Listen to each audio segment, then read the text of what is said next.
ទីបំផុតខ្ញុំបានឃើញនៅ trailer Spider-Man ថ្មីហើយ trailer នេះគឺថាមកជាមួយនឹង director ថ្មីខ្ញុំបានឃើញថា Spider-Man ថ្មីនេះគឺវាមានលក្ខណៈខុសគ្នាពី trilogy របស់ John Wolfe ពីមុនដាច់ឆ្ងាយហ្មងជាពិសេសគឺ color ហើយ tone ហ្មងគឺថ្មីនេះគឺ color ខ្មៅរៀងមុនហើយ Spider-Man យើងមកជាមួយនឹងឈុតអាវថ្មីដែលយើងបានឃើញគ្រាន់តែថា CGI បន្តិចមើលទៅរៀង CGI លើគោកតិចហើយខ្ញុំជឿជាក់ថាអ្នកដែលជា fan Spider-Man Tom Holland ឬមួយក៏អ្នកដែលតាមដានរឿង Marvel ប្រហែលជាអាចមានអារម្មណ៍ថា relate ជាមួយនឹងតួអង្គនឹងខ្លាំងដោយសារតែ trailer នេះគឺ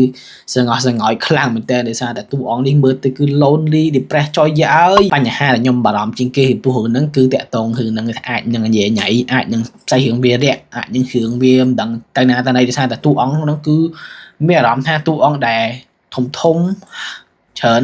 ខ្ញុំមិនដឹងថាតួអង្គអ្នកផ្សេងគឺមាន minor appearance ឬក៏ major appearance ទេខ្ញុំគ្រាន់តែបារម្ភថា Spider-Man របស់យើងគឺអត់បានទទួលនូវសេរីរបស់ខ្លួនឯងពេញលេញក្នុងហ្នឹងអញ្ចឹងណាហើយក្តីបារម្ភមួយទៀតគឺតាក់ទងទៅនឹង connection ជាមួយនឹងរឿង Spider-Man ជាមួយនឹងតួអង្គ Spider-Man ទៅនឹងរឿងធំគឺ Avengers Doomsday ដោយសារតែ Avengers Doomsday គឺគេអត់មាន confirm ជាមួយនឹង Spider-Man ទេមិនដឹងថាគេទុក surprise ឬមួយក៏អត់មានមែនតើគឺអត់ដឹងទេហើយមួយវិញទៀតគឺរឿង Secret War អញ្ចឹងទៅមានអារម្មណ៍ថារឿងនេះគឺវារៀង stand alone ខ្លាំងមែនតើហ្មងវាដូចអត់មាន connection ជាមួយនឹងផ្សេងអញ្ចឹងណាបាត់យើងចាំមើលទាំងអស់គ្នាឥឡូវគឺយើងមក break down តិចតាក់ទងទៅនឹងរឿងហ្នឹងតែបើក្បាល trailer មកខ្ញុំបានឃើញនៅ Spider-Man ជាមួយនឹងឈុតថ្មីអាវថ្មីសម្លៀកបំពាក់ថ្មីហើយមានការបាញ់សំណាញ់ហោះពីលើអាគារអីវាគ្រាន់បើជាងរឿងមុនរបស់ Tom Holland ដែលថា CGI រៀងដែតឡើងលើខ្ញុំមិនមែនជាអ្នកឯកទេសមើល CGI ទេប៉ុន្តែខ្ញុំមានអារម្មណ៍ថាអាកន្លែងនេះគឺវារៀងផុសចេញមកហើយមួយទៀតគឺខ្ញុំបានឃើញអាប្លង់មួយរៀងថ្មីដែរគឺប្លង់ដែលថា Spider-Man ក្នុងស្រោមមុខរៀងប្លែកដែរហើយបន្តពីហ្នឹងក៏យើងបានឃើញនៅឈុត action មួយចំនួនដែលគេបានបង្ហាញយើងតាមរយៈវីដេអូ clip មុនរបស់ Spider-Man Brand New Day គេប្រម៉ូទហ្នឹងដែលយើងឃើញជាមួយនឹងតួអង្គ Frank Castle ដែលអ្នកនេះអត់ដឹងទេគឺជា Punisher ហ្នឹងគឺធ្លាប់បង្ហាញមុខនៅក្នុងរឿងតួរបស់ខ្លួនឯងហើយនឹងជាមួយនឹងរឿង Daredevil Season I'm not sure គ្រាន់តែថាតួអង្គនេះគឺជាតួអង្គមួយខ្ញុំចូលចិត្តហើយអ្នកសម្ដែងក៏ខ្ញុំចូលចិត្តដែរអញ្ចឹងទៅខ្ញុំរំភើបមែនទែនដែលថាឃើញតួអង្គនឹងក្នុងហ្នឹងមិនតែគេបានបញ្ជាក់ថាតួអង្គដែលហឹង្សាខ្លាំងដូចជា Punisher ហ្នឹងគឺនឹងអត់មានដែលថាឆៅដូចក្នុងរឿងរបស់ខ្លួនឯងទេក្នុង Spider-Man Brand New Day នេះគឺទៅអត់មានអីណាសាហាវខ្លាំងពេកទេហើយមួយទៀតគឺ Punisher មកជាមួយនឹង Van អាឡានរបស់ខ្លួនឯងនេះដែលខ្ញុំធ្លាប់ឃើញពីក្នុងរឿង Spider-Man តកតាពីជំនាន់មុនចឹងទៅវារៀងគួរចាប់អារម្មណ៍ដែរហើយសៀមបន្ទាប់ក្នុង trailer គឺយើងបានឃើញពីជីវិតថ្មីរបស់ Spider-Man យើងដែលខ្ញុំធ្លាប់បាននិយាយថាវា depress វាសង្គមដោយសារតែ Spider-Man គេភ្លេចអស់អីមកយើងឃើញបោកកៅអៅនៅផ្ទះជួលអីហើយអាសំខាន់នេះគេគឺ MJ មានស្នេហាថ្មីអាចង់តែវាយអាបកាច់នៅងាប់អីមែនតើហើយដោយសារតែជីវិតអកវកជីវិតដែលវល់វក់ហ្នឹងយើងក៏បានឃើញថា Peter Parker របស់យើងបានទទួលនៅ mutation ដែលជាការបំលែងពូជមកពីបៀងបៀងខំហ្នឹងដែលឥឡូវហ្នឹងគឺយើងអាចនិយាយបានថាវាពិតជាមានភាគរយខ្ពស់ខ្លាំងមែនតើដែលថា Spider-Man យើងគឺពិតជាបាញ់សំណាញ់ចេញពីដៃបាញ់សំណាញ់ចេញពីខ្លួនមែនឈប់ប្រើ web shooter ទៀតហើយដូចវីដេអូមុនខ្ញុំបាននិយាយអញ្ចឹងហើយលើកនេះគឺយើងបានឃើញអា scene មួយនោះគឺគេថតឲ្យយើងឃើញដៃទេតែកន្លែងហ្នឹងហើយប្រហែលជាបាញ់សំណាញ់ចេញពីដៃហ្មងហើយនៅជុតមួយបានបង្ហាញយើងអំពីmutation ហ្នឹងបានចាប់ផ្ដើមធ្វើឲ្យ Spider-Man យើងនឹង enhance ability បានន័យថាមានសមត្ថភាពខ្លាំងជាងមុនតែយើងឃើញមានកម្លាំងខ្លាំងជាងមុនភាពរហ័សរហួនលឿនជាងមុនបញ្ញាខ្លាំងជាងមុនហើយនឹង sen ដែលមិនមែនថា spider sen ទេគឺ sen ជាញៀនទាំងអស់ជុំវិញខ្លួនហិត AA ហ្នឹងគឺខ្លាំងជាងមុនទាំងអស់ហើយដោយសារតែ mutation ហ្នឹងហើយគឺធ្វើឲ្យ Peter Parker មួយក៏ Spider-Man ហ្នឹងបានទៅសុំរកការប្រឹក្សាយោបល់ពី Bruce Banner ដែលយើងបានដឹងថា Bruce Banner នេះគឺជាអ្នកដែលអាចប្រែកលាខ្លួនឯងទៅជា Incredible Hulk ដែលវាអាចនិយាយបានថាជា mutation របស់កោសិការបស់ខ្លួនឯងមួយដែរអញ្ចឹងណាហើយធ្វើឲ្យកន្លែងហ្នឹងវាមានឈុតគួរចាប់អារម្មណ៍ត្រង់ថាយើងបានធ្លាប់ឃើញនៅpage របស់ comic មួយគឺ Spider-Man និយាយមួយ The Incredible Hulk ហើយ The Incredible Hulk គឺចាំថា Peter Parker ជា Spider-Man អីណា I really give a fuck ប៉ុន្តែកន្លែងហ្នឹងគឺវាគួរចាប់អារម្មណ៍ត្រង់ថានៅក្នុងរឿងតុក្កតាខ្ញុំធ្លាប់មើលគឺអ្នកដែល Spider-Man ទៅរកនៅពេលដែល Spider-Man បាន mutation ហ្នឹងគឺមិនមែន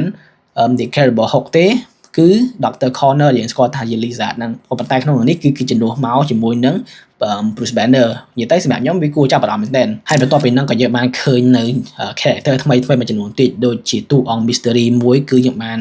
អាចនិយាយបានថាមានភាគរយច្រើនជា Sadie Sink ដែលមិនដឹងថា Sadie Sink នេះគឺរោលឲ្យច្បាស់លាស់ 100% ហ្មងជានរណាគេទេប៉ុន្តែឮគេល្បីតគ្នាថាជា Jean Grey ប៉ុន្តែថាតួអង្គ Sadie Sink ហ្នឹងគឺគេបញ្ជាក់ឲ្យថានឹងមកកាន់តួមួយដែលមានថាមពល mind control មានថាមពល telekinesis អញ្ចឹងទៅខ្ញុំគិតថាប្រហែលជា Jean Grey ហ្នឹងឯងវាគ្មានពីណាគេទេគ្រាន់តែថាវាលេងចម្លែកទីដោយសារតែ ហេតុអីមកជា Jean Grey មកត្រូវបង្ហាញមុខនៅក្នុងរឿង Spider-Man អញ្ចឹងណា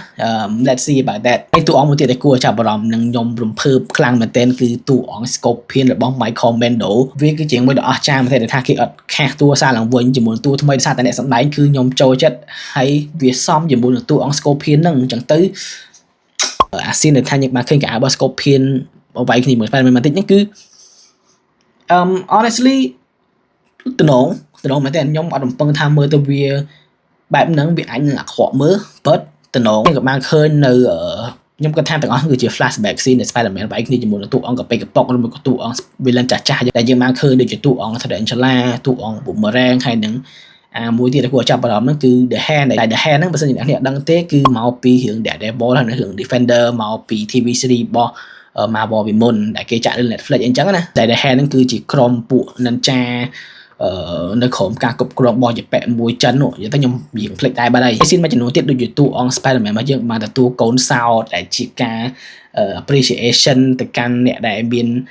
អីបែបថាជួយ New York City អញ្ចឹងណាឈុតមួយ Spider-Man កំពុងតែជួយតួអង្គមនុស្សដែលកន្លែងហ្នឹងគឺវាមានលក្ខណៈថាហៀងហ្នឹងគេសន្មតភាគច្រើនថាវាគឺជា scene ដែលកើតឡើងនៅពេលដែល Sentry ខ្លាចជា The Boy ហើយធ្វើឲ្យ New York អង្កត់មកស្ទុះហ្នឹងគឺកំឡុងពេលដែលពួក Thunderbolt វាយគ្នាជាមួយនឹង Sentry ហ្នឹងគឺ Spider-Man យើងកំពុងតែនៅជួយមនុស្សអញ្ចឹងណាដែលចាវាអាចដែរសរុបមករឿងនេះគឺជារឿងមួយខ្ញុំរំភើបខ្លាំងជាងគេរបស់ Tom Holland ខ្ញុំអត់គិតជាមួយនឹងរឿង No Way Home ទេដោយសារតែរឿងនេះគឺជាបែបថាតួអង្គ Spider-Man តែម្នាក់អញ្ចឹងណាហើយខ្ញុំមិននឹកស្មានថាយើងអាចនឹងឃើញតួអង្គ Spider-Man ដែលមានលក្ខណៈវេទនាត្រឡប់មកវិញអញ្ចឹងទៅវាខ្ញុំសង្ឃឹមថាអាហ្នឹងគឺនឹងល្អមើលហើយបើ trailer នេះហ្មង overall ខ្ញុំឲ្យ